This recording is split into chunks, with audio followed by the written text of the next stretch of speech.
Hello students, this is Monica, PGT in Computer Science from Sri GK Jain High Secondary School. Today I am going to teach for 12th Standard Computer Science Chapter 10 Python Classes and Objects. And this video is a continuation of my part 1 video. In my part 1 video, I explained you regarding the basic concepts, how to define a class and how will you create an object in a class and how will you access a class member that is defined inside the class by using a dot operator. And finally I told you about how to access the class methods and functions. And these concepts is very important and basic to demonstrate or to write any Python program. You have to know these basic concepts. And the continuation of that chapter deals with the next topic, constructor and destructor in your Python.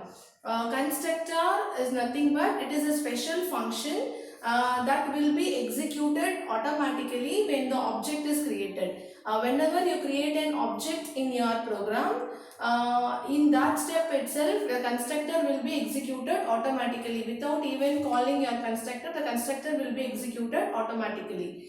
And you will have a special function called init, I-N-I-T, with a parenthesis, and that will act as a constructor. And a constructor means it must begin and end with a double underscore, and this function can have an argument or without an argument. And this function will act as an ordinary function. Whatever functions you are using in the Python program, the same properties of both the functions will carry out, but you have only a difference, major difference in that if you create an object, this constructor will execute automatically. And here is an example program for your constructor. I am defining a class with a class name sample. Any function must begin with a keyword def, def, and in it I told you it will act as a constructor, and you have to prefix and postfix with the init keyword with a double underscore. And these are the parameters. In my previous video I told you whatever functions you are defining, you have to define the first parameter as a default with the self, and now you will have one parameter that is called as num. Whenever you create an object, here I created an object with the name S by using the class name, and I am passing the parameter 10 for the num. So whenever I create an object, it automatically executes your constructor. So your output, the first line will be the constructor, and the print value is whatever you are giving here the value, that value will be passed over to your parameter num. So the value is 10. You will get two lines in your output console. The first line will be your constructor, and whatever num you are declaring, that will be declared as self.num, and print value is whatever you are passing value here, that value will be passed over to the parameter num, and you will get an output as value is 10. This is an example for your constructor. And I told you a destructor is just opposite of your constructor. In your destructor you will have a special function called as del. When you use del, that represents you will using your destructor in your program. The small difference between your constructor and destructor is that whenever you create an object, your constructor will get automatically executed. Same way, whenever the object exits from the scope, whatever scope you are using in the class, whenever that object is exit from the scope, your destructor will get automatically executed. And this is your concept in Python, the constructors and destructors. And the next topic will be private and public data members. Public in the sense you know already in your C++. Same way, public in the sense variables which are defined inside the class will be public in nature, and that variable can be accessed anywhere in the program. Whenever you define a variable as a public, you can access that variable in anywhere of your program by using a dot operator. Private in the sense it's just opposite of your public. Whenever you are defining a variable with a double underscore, and that variable will be defined as a private in nature, and that private variable can be accessed only within the class. You cannot access that private data member outside your class. And here is an example for your private and public data members.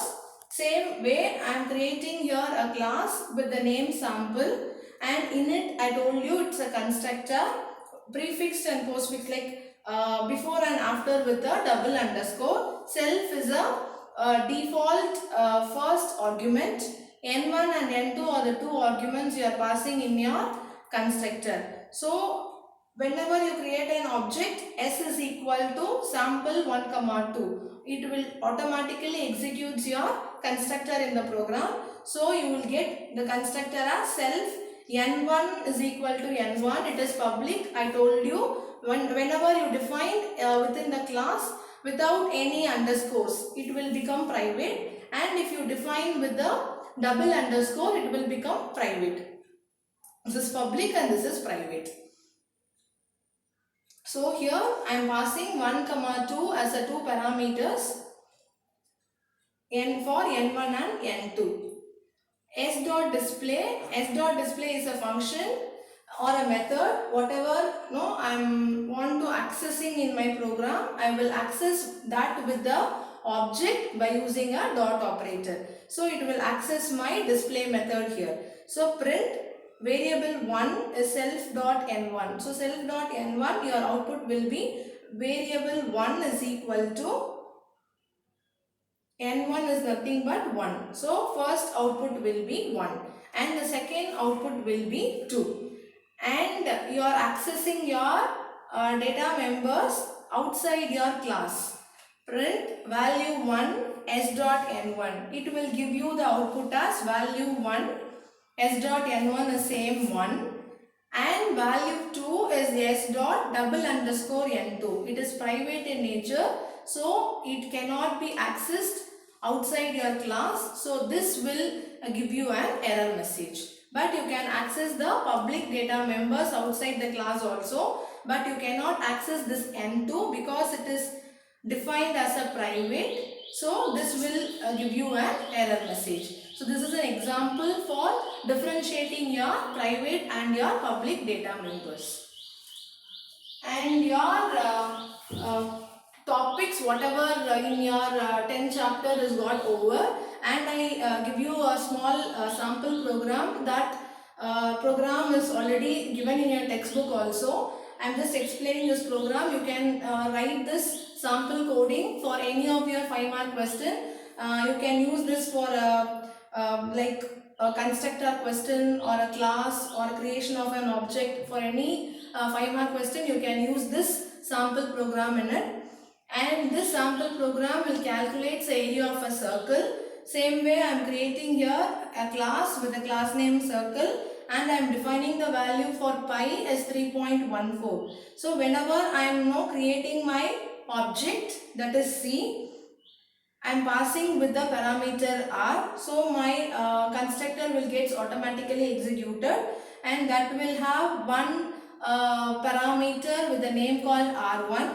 That R1 is defined what self.R1, and area is my method or a function that returns a value circle dot pi into self dot R1 into R1, that is pi R square. So my input, whatever this will be in your output console, enter radius. Whatever the input is given here by the user, that will assign to your variable R, and that R will be passed as the parameter by using your object, and that R will be assigned to the radius value, and it will calculate your area of the circle, and that prints your area of the circle value as the area is equal to whatever the answer you got from the out, that is calculation statement, that will be printed here as your area of the circle. And this is the sample program I told you. You can write this program in your 5-mark question.